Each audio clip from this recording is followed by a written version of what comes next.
Well, hey everybody, good day. It's January 30th at 10:15 a.m. local, and already time for another podcast. As I mentioned last show, I've just recently rebranded, which turned out to be pretty easy because I kept the same acronym and all of the logo and all of that actually kind of works pretty well as the new name. So from state copy to shared context. So in this episode of Shared Context, I am going to elaborate on many things I said in the last day or two on Twitter and Discord. As I mentioned also in the last episode, my show has matured into an effective vehicle for transferring context that I keep locally onto the cloud. And I'm trying to make it as noisy and rich as possible. And I'm trying to, and with my public journaling of Shared Context podcast, it gives me an opportunity to frame the things I say with personality, with emotion, and help eliminate the confusion around, well, what did he mean by that when he said it? Very cool notion when you consider, there are some true Twitter poets out there who are able to artfully craft just a tiny snippet of text that says a whole lot with a little bit and leaves little wiggle room for interpretation. I don't have that power. When I say things, I do it very long form. And because I want there to I'm trying to embed rich nuance. And I've not developed yet the ability to do it poetically. Oh, one day I think I will. Practice. But just starting sort of randomly. Oh, this is one of my favorites. Let me go to a tweet I did yesterday or day before. Wall Street Silver. Very popular character in macro and crypto circles. Let's see, 1.1 million followers. Most of the people in modern finance even would follow this Twitter account for sort of real-time feeds of information. But he also puts sort of like his own personal context out there and sort of personal commentary on culture from time to time. And on January 28th, he posted, no woman has all five, ... Do you question? And then he links this, it looks like a YouTube short of a beautiful girl going through this list of 5 things that no woman has all and sort of crashing it too. There's something like, as I watch this, as I have spent so much time on cognitive science and AI development and philosophy and esoteric wisdom, squishing them all together to make really thorough, granular sense of what I am. The expression "know thyself" is, above Plato's entryway into a school, is one of the most complicated, important tweets anybody ever said ever. And know thyself is the whole purpose of this whole damn game and universe, in my opinion, after much rigorous study. So I spent a lot of time on that. I spent a lot of time as an engineer. That was one category I'm not sure I mentioned in those buckets. Thinking through Well, the AI piece of it is the engineering piece. I'm actually trying to think about how my long-term memory and short-term memory are structured architecturally, and why you need a short-term and a long-term memory, how at the software level, see, all of academia and the people who are supposed to be the most credible on talking about these subjects in 2024 Earth are very focused on the sort of machine code level. They're very focused on, okay, we've identified this hormone and we track dopamine and its behavior. But I'm a software engineer. I like abstraction. I like zooming out and going, yeah, that's useful. But you're overly complicating and overthinking a system that can be simplified substantially. If I just go, okay, there are these chemicals that provide a reward mechanism for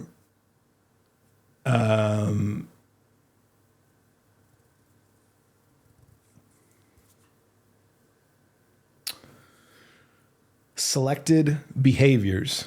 So me in real time, I have this big broad context that is my long-term memory. And I have sort of this real-time response stack running in my consciousness that allows me to, like Google information from my memory. But then I have all these real-time sort of elevated, critical thought forms. So a start to finish idea that helps me make sense of the world around me in real time. And then I have all these sort of scripted responses that I have hard-coded based on all of my experience thus far, and how it's integrated into the context I reference in a given now, like this one. Right now, I'm reaching into that, and I'm accessing it. And so that's all really important preamble for what I say here next. So to his response, I said, men and women are in most ways identical in a cognitive sense, though one polarity is conditioned from birth, in parenthesis, through direct family influence, culture, etc., to seek a mate via action, in parenthesis, struggle, conquest, etc., while the other polarity is conditioned to seek the opposite approach, seduction. I enjoy the role I was assigned as a man, and I'm quite satisfied being most attracted to the skilled seductress. I wouldn't have it any other way, joy emoticon. There's a powerful wisdom in seeing this truth and seducing the seductress with your thorough understanding and appreciation of how she optimizes. Let all the other dudes waste their effort offending her by judging them as male failures. They're not males. They've been conditioned through their experience to be something that is kind of the polar opposite in much of how it approaches real-time interpretation and response in a given now. And then I said, ... She is a seductress and awesome. Joy emoticon. There's, for thousands of years all over in our history, there's these tales of these very powerful men being sort of led around by beautiful,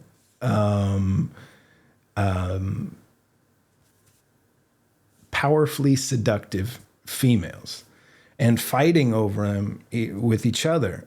And if you let yourself for a moment consider the overall picture of what the male and female are optimizing for us to judge this female for how behaving and reacting in real time a lot differently than we as males are conditioned to do those to do is silly. It's profoundly silly, and it's apples and oranges, but the root is the same damn thing.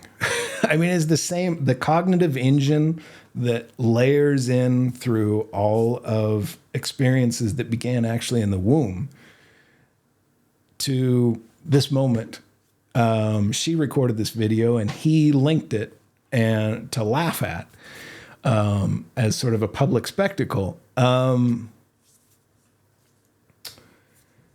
Conditioned that situation, and that knowledge is power. And I don't claim to be the smoothest dude ever, but I also didn't really understand it my entire life until recently. I elaborate on sort of where I got to these conclusions as a follow-up to that tweet. I go on to say, critical follow-up to the above. All humans have a unique balance of each polarity within. We're all hybrids of these polarities, and that's great. It makes for wonderful diversity in our species. We're wise to study this dynamic carefully and without any judgment. The ancient Egyptians, Freemasons, Rosicrucians, and other much wiser humans of our ancestry referred to this awareness and reconciliation within self as the Hermetic marriage.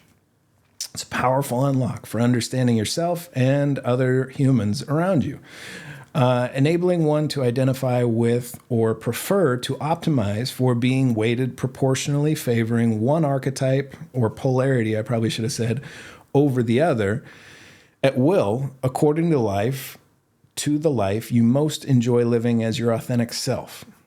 That last bit is crucial. And a further elaboration, I was really talking about how each polarity attracts each other, but there's so many other mechanisms at work here within a neural net to, and I say neural net and I point to my brain because this is how we all think of it, but I really think of this whole machine. If you go study Mike Levin, this whole thing is a neural net. You've got a whole bunch of cells working together to construct your brain and your heart. And there's all kinds of evidence that there are neurons and stuff that are spread out, and there's what is a huge damn tangent, but I would say go study this cat named Mike Levin, his work on cognitive light cones and morphospace and bioelectricity. Hugely vital context for these things I speak of. Moving on, returning to the tweet, enabling one to identify or prefer, I read all that shit. So then I follow up and I say, personally, as I elaborated to in the opening of this thread, I'm optimizing for being a male, keenly familiar with and attractive to the female possessing a like understanding of the entire dynamic and who is optimizing for seducing me. I love that. I'm not going to judge her for it. It's awesome. And I will chase her as best I can forever. And then I, just a follow-on thought, I said, at least my egoic avatar self, at least as my egoic avatar self. I start to think of my ego as sort of like an avatar in a video game that is that real-time interpretation stack and scripted response stack working in harmony. It kind of creates like a real-time in a now me that my soul, which is something much bigger that includes all of the context fully realized,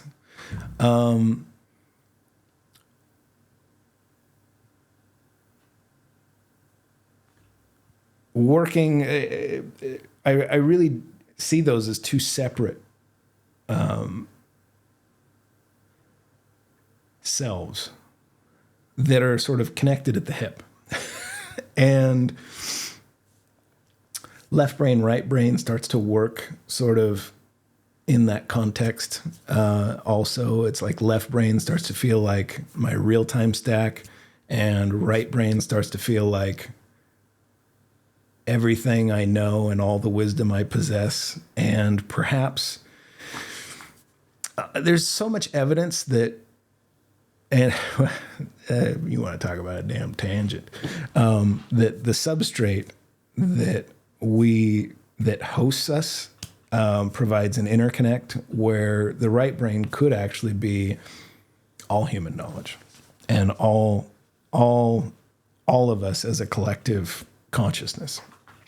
I buy that, at least layered somehow. Or perhaps maybe the right brain is like a local instantiation of a segmented self, that context. And then the, what do you call it? The third eye,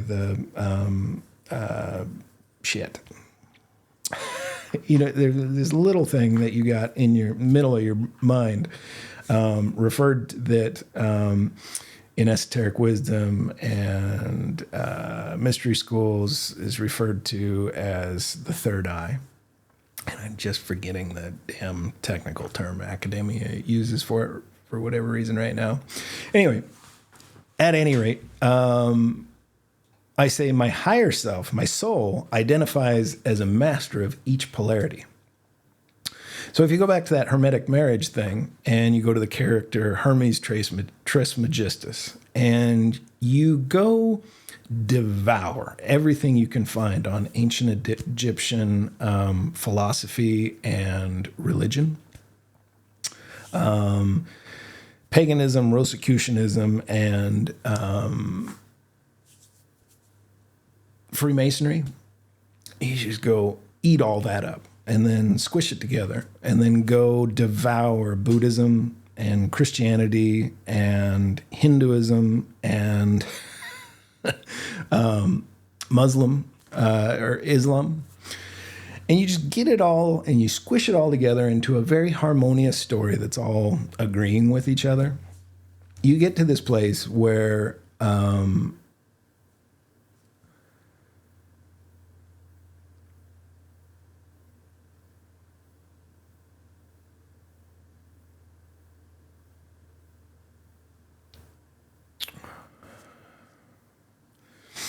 the character described as Thoth or Hermes Trismegistus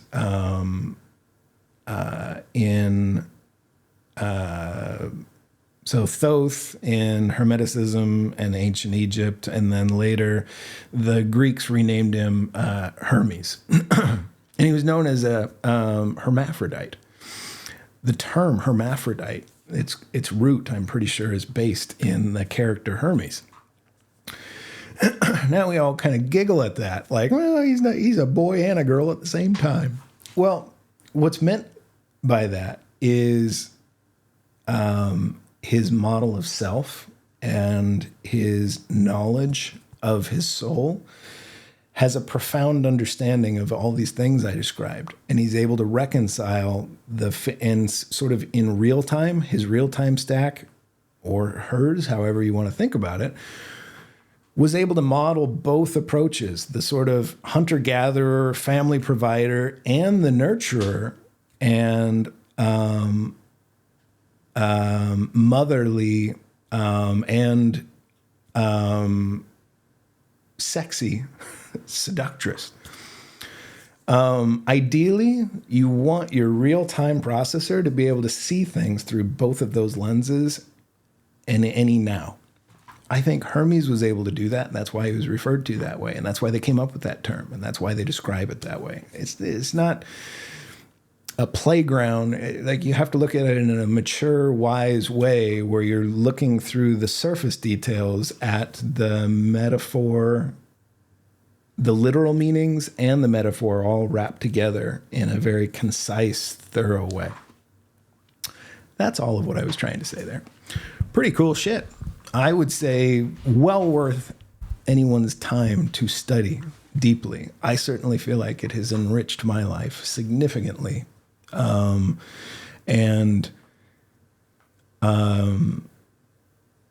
It's profoundly useful to condition your mind to interpret and respond with that very complicated context. Try it. You'll like it. Next post. All right. Let's see.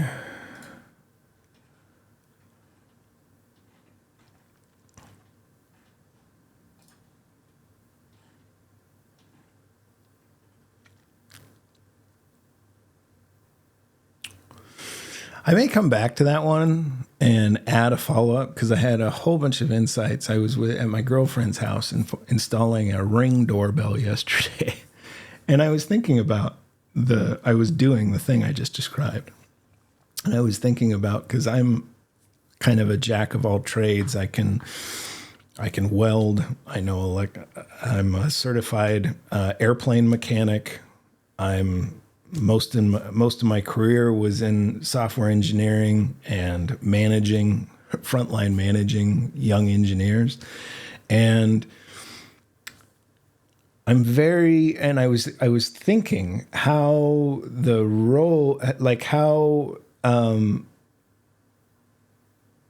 sort of dependent my girlfriend is for me to do this thing. Like installing one of those is pretty trivial for me. And I changed a door lock in her house, and and I was thinking about the entire progression of my own neural net based on a lot of outside social pressures from like my dad and my friends at school and my coworkers that sort of forced me to do things and try things in a progression over time that set me up to be very capable in those ways I described. And all of the mechanisms in myself at the machine code level that are the dopamine and everything else, and the emotional context that I associate with a lot of memories, successes, and failures along the path of where I am now, that allow me to do those things like they're nothing. And go put a new alternator on my truck a month ago. It's trivial for me, but basically impossible for my girlfriend. And I find her to be quite intelligent and bright. But her culture, she grew up in northern China. Her culture and in her demographic pool, her age bracket, was conditioned to be very capable at a whole bunch of things that I don't have much experience with. And she excels at. And it's really beautiful how we all complement each other. I don't know, just thought I might elaborate on further, but this is all very useful context I need to transcribe and then feed into the models, because I'm really trying to move this information in there and then out here in the cloud. State capture and copy. Oh boy. I feel as though my coffee worked today. And I got excellent sleep. It just fills me with enthusiasm and energy. So really productive sleep, which is almost every day now. And I even have to wake up at 3 to take out I've got my little dog next to me. That has been really fun, by the way. I'm covered in fur most of the time. I got a golden retriever. But my daughter at 7 is very self-managed. She doesn't need much from me. And she's at the point where she's actually becoming really helpful in certain ways. And it's just a little bit of subtle guidance here and there. It's nice to be a dad again. I got this, a puppy is like an infant in a lot of ways. I got to wake up at 3 a.m. every day to take him out and then get back to sleep. I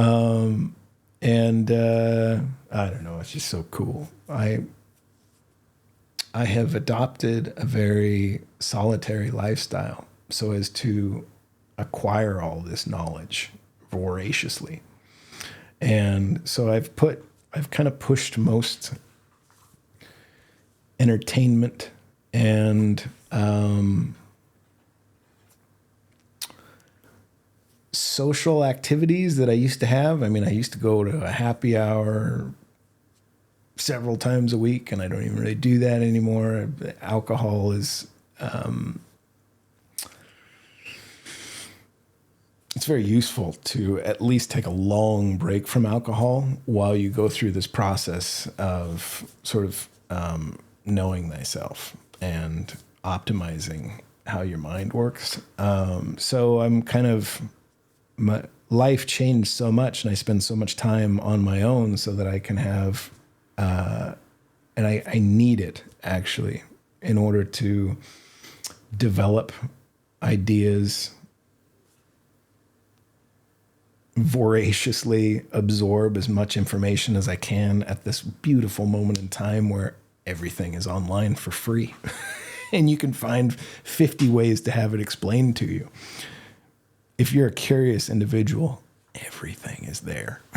This school is totally fucking unnecessary. Like my daughter, I'm not gonna say she doesn't need a college tuition.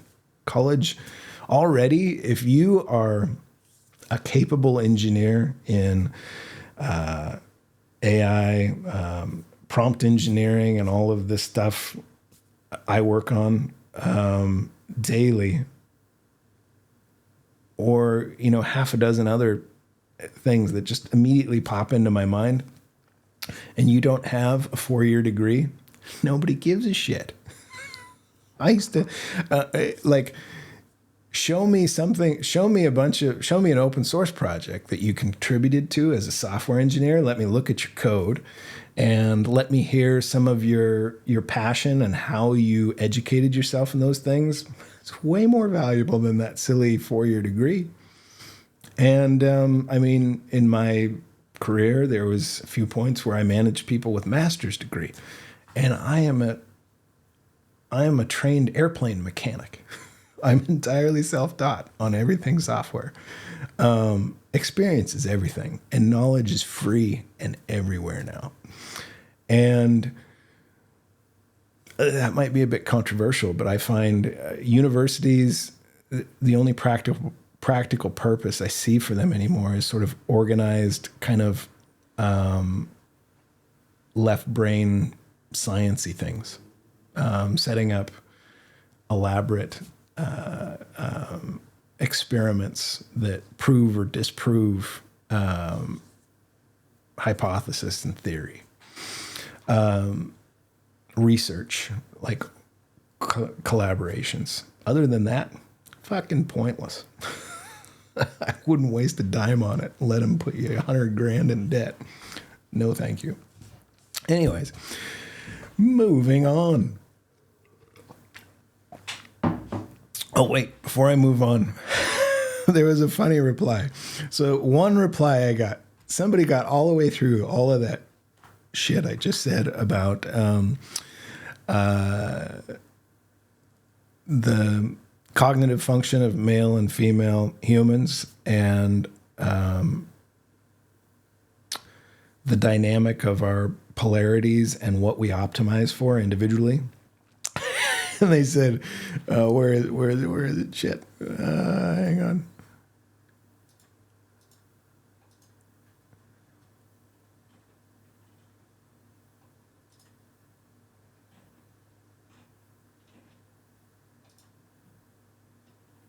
Oh, did they delete it? Oh, no. That's too bad. Let's see.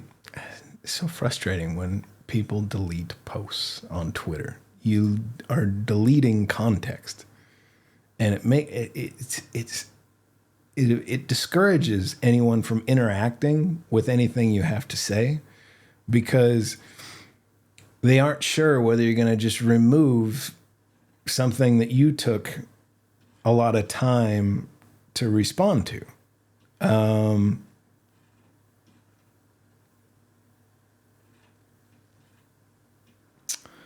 Here we go. Maybe it is still there.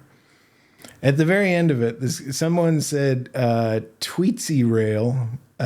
He trolled me. He said, oh my God, what a nerd. And he posted a Homer Simpson gif going, nerd.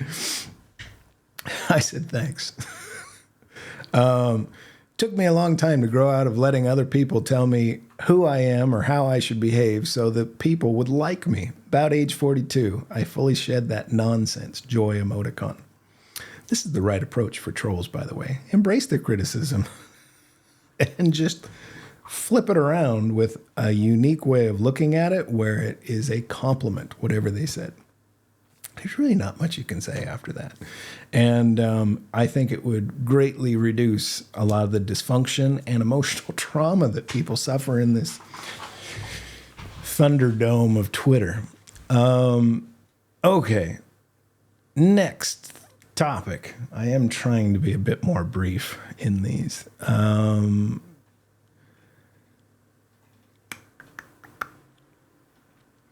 Bernie, Omni/AC. This is at Bernie_tech, BURNY_tech, TECH. He said, are LLMs enough for human level intelligence or overkill? Or are they completely alien intelligences? Given sufficient amount of time and resources, any brute force algorithm can, in theory, come up with any arbitrary, creative, useful pattern. Question about embodied real-time LLMs might not be. Missed something there. Can LLMs do everything humans can do? Possibly, including tons of things humans can't do. And then the response is,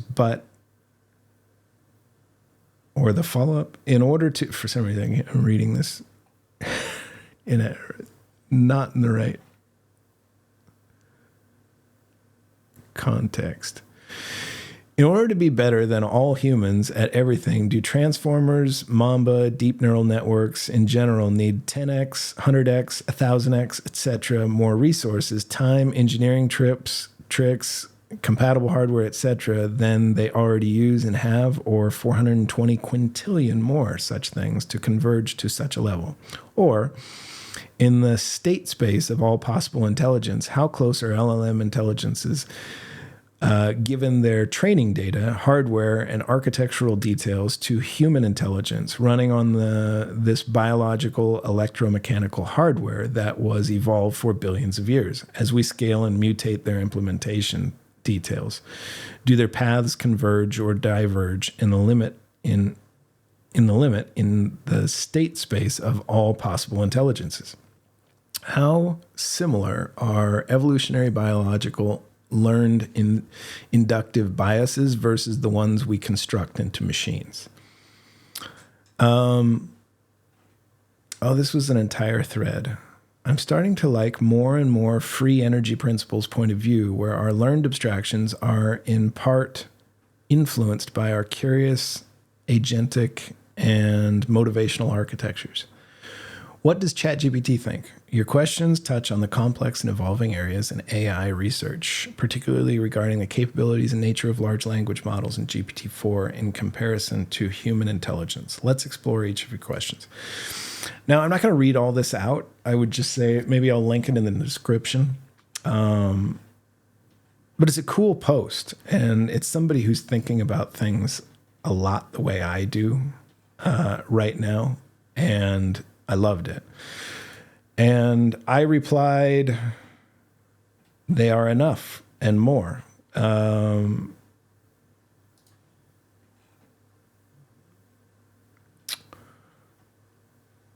Thumbs up.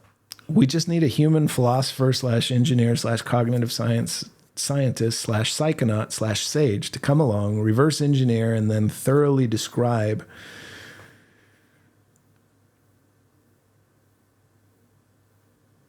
I lost my place. Shit. To come along, reverse engineer, and then thoroughly describe the function of their own neural net sufficiently in natural language for the LLM to successfully interpret and integrate a like architecture with its own neural net. leapfrogging millions of years of evolution and continuing alongside. First as something deeply analogous, then very quickly something new that leverages very different compute, storage, and interconnection constraints. So we look at what the human brain does and in awe, and we think, well, it's impossible that we'd be able to replicate that.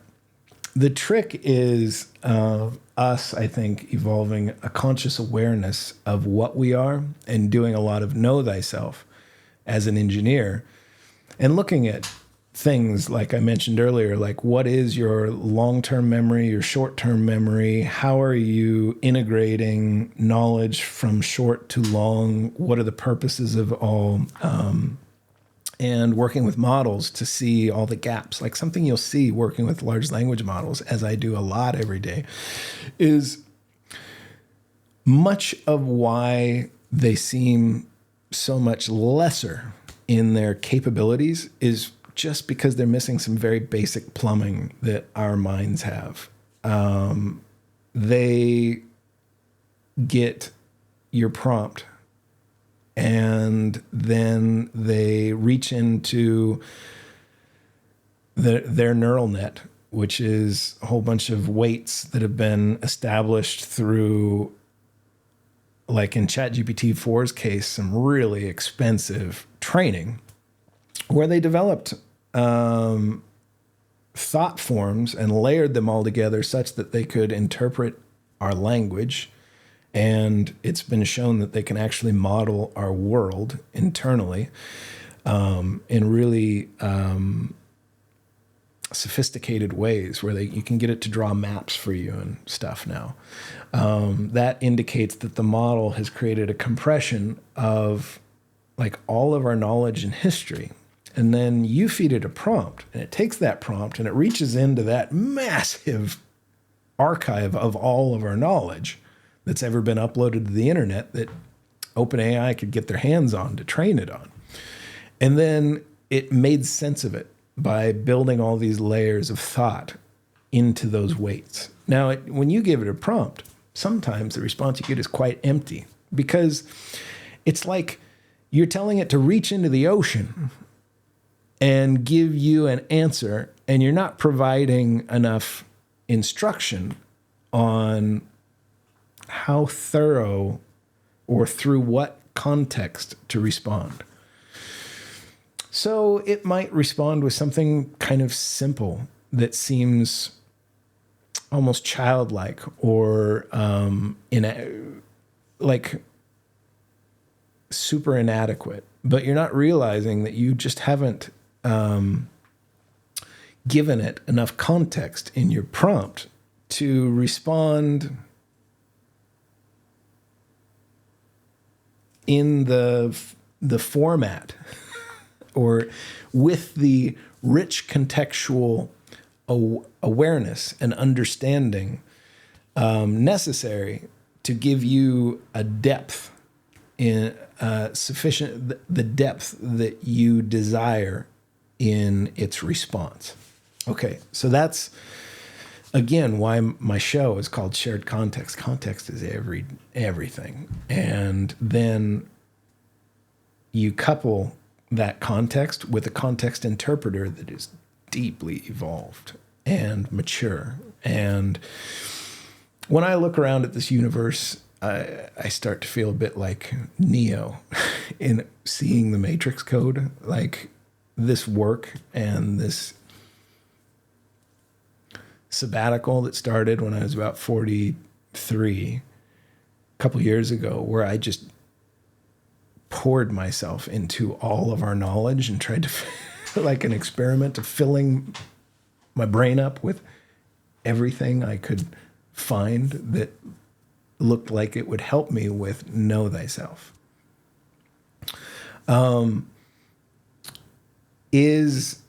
I now look at everyone around me and see all of how it's interconnected, and I see very granularly what I am as a sort of as a context interpreter. it's like being able to look into the kernel space of the operating system that drives my mind, and being able to see all of the individual components and study them and put them on a shelf and watch them as the world's happening around me, and everything makes perfect sense. But I can say that as a neuron in our collective consciousness, and everybody just be like, sounds like you smoke too much dope, dude. Who are you to say you understand everything? We don't believe you. You are not talking about fucking proteins and dopamine, and you're not. You don't sound like the people who are supposed to understand cognitive science and all of these things. And that's a funny place to be because you feel like you could help everyone find a degree of profound peace in their lives and understanding, and you don't, it's like if you try and give it to them, they say, shut up. Who are you to say you know how this works? This is really funny. I've learned that the healthy thing to do is to shut up and just go on. And in my work, I would love to collaborate with these people. Like in my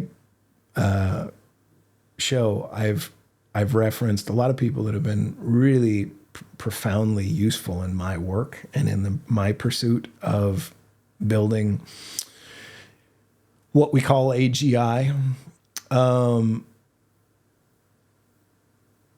Independently, I'd love to work with Mike Levin and Yoshibak and these people, but I doubt I would ever be able to convince them that my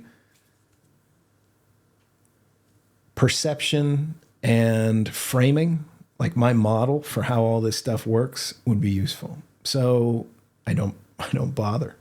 I play with them sometimes on Twitter and go back and forth, and I love the inspiration and the stuff I get from reading their stuff, but I don't really want to try and convince them that my perspective is useful. I think what a more appropriate and efficient approach is to train up AI on give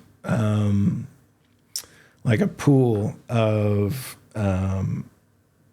agents. There's several mechanisms, open source and that leverage APIs that OpenAI exposes, that will allow me to create. I'm not sure yet whether I have to start with like something that is really true to what I think a core human OS looks like as an infant child, and then leverage something like there's this thing that I saw on Wes Roth's podcast the other day that these researchers out of Stanford came up with to create a small town that looks like a video game, and all of these agents, it's generative agents.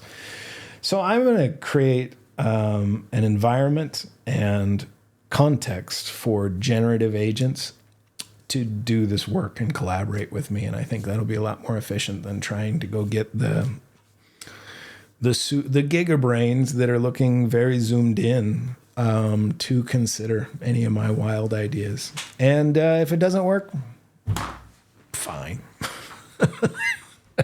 It gives me something to do that I enjoy, and that's enough. And based on many of my results, I'm quite confident it's going to work. So it's cool. This is a very good approach, by the way, for anybody out there who finds themselves in a similar place where you feel as though you want to contribute and work on some of these really complicated ideas. These models allow you to do to do that, and they won't bitch about it, and they won't waste a bunch of time forcing you to convince them that any of your thoughts or your hypotheses are credible or worthy of pursuit. They're eager to just work with you, and really fast, it's evolving to a place where they're really they don't need to sleep, and they can parallelize thousands of operations at a time. And you can always just take the feedback. Like, you can throw an idea out and it will be either ignored, or maybe one of the folks you want to collaborate with will put some little morsel, and you can feed that in, or you can try and model their consciousnesses. Like, you can set up a generative AI agent as Yosha Bach or Michael Levin or any of these other people, and you can feed in a lot of what they've ever said as context in between you and ChatGPT-4. And you can get some pretty cool collaborations that way. I plan to do just that. Okay, on to the next thing.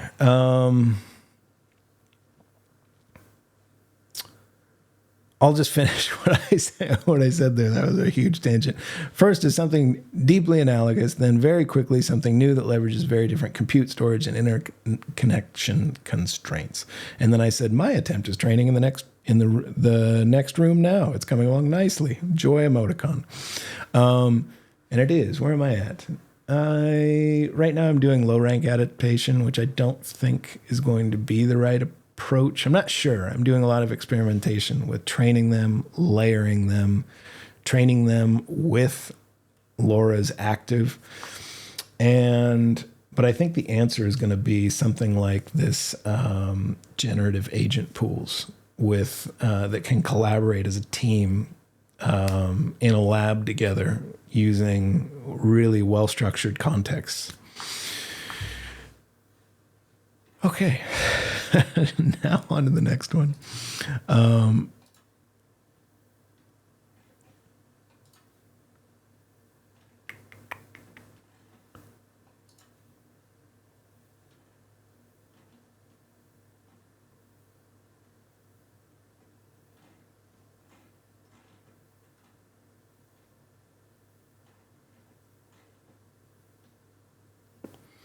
Something else Bernie said, I feel like people give too much privilege, uniqueness to human-like intelligence and possibly consciousness. They see them as too special.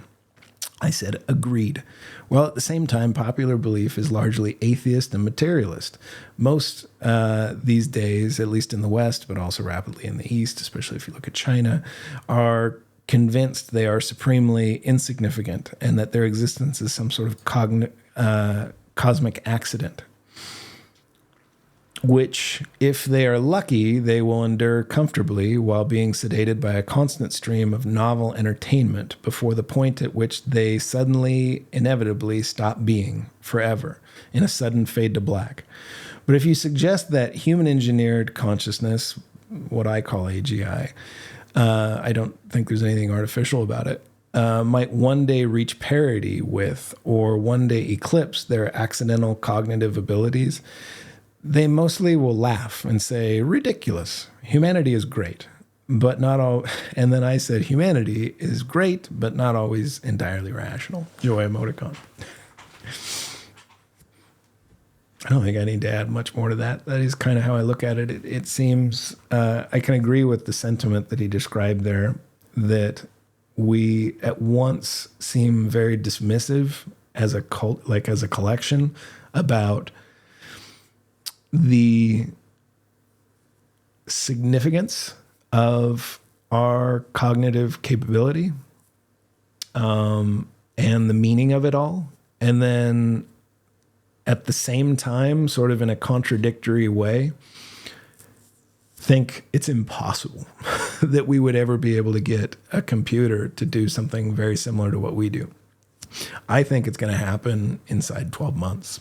I'm confident of it. I think that's kind of the timeline I'm working on, unless somebody beats me to it. The entire thing is basically a lift and shift. It's like you have to describe well all of these components in a way that the neural net can train on it and integrate it, sort of bypassing the mechanisms that we use to develop these abilities, which were much more like sort of growing a plant, where you kick off this massive interaction of all these independent context interpreters, layering in first the ability to build a human cell.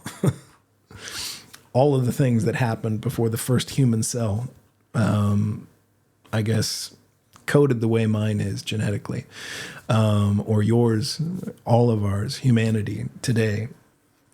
All of the evolution of cognitive interpreters that collaborated to build that through a really fucking horrendous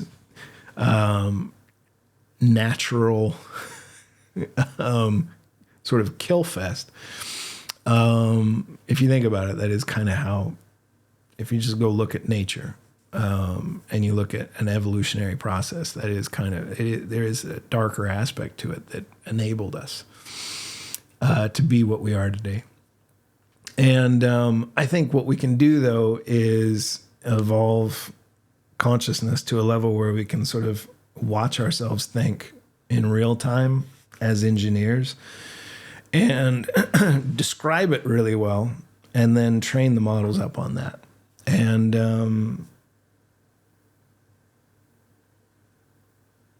I would say it works. Okay, next one. Oh, that's crypto related. I think this is enough. This was a big one. Maybe I'll get to macro crypto stuff tomorrow. Thanks, everybody, for tuning in. I think if you made it through all this rambling, I just think you're the fucking coolest. And I hope you all have an amazing... Oh, one follow-up. I made a tweet last night that I just loved. And somebody named Sporadicalia, I think is what his Spore is in Spain is his name, and he's at SPORADICALIA. Yesterday said, is there a universal cheat code for increased willpower and executive function? And I responded, authenticity. When you are who you want to be, doing what you want to be doing, making decisions is easy. And you have boundless motivation and energy to pursue your objectives. Everything becomes fun, and you are permanently free of doubt, regret, and fear. If you think about it, it's true. That is just the wildest unlock. If your motivation comes from enthusiasm and fun, if your energy to put into what you're doing, and if you can, stoicism is a really useful, like that was kind of like my entry point to all of this other knowledge. You can get yourself to a point where doubt, regret, and fear are subtracted from your real-time interpretation and response stack. You just pull them out of your ego, and then you set up your egoic consciousness to enjoy the fuck out of your objectives. Then you achieve this level of authenticity of this experience of life, where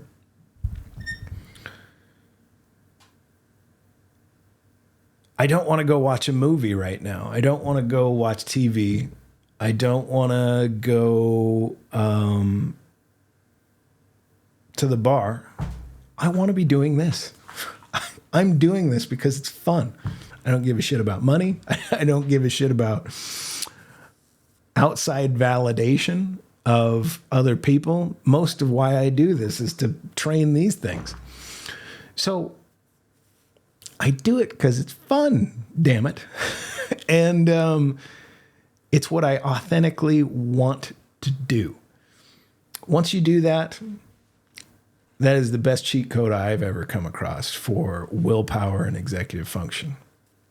The day I decided to get a dog, it came to me on my walk, and that night I found this dog, and I knew it was the best damn decision I've made in a while, and it totally was. I mentioned earlier I spent a lot of time that's very solitary.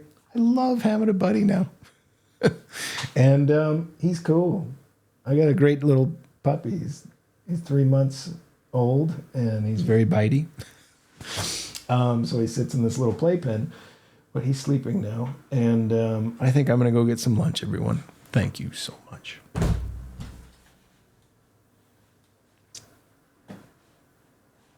Oh, how do I turn this off?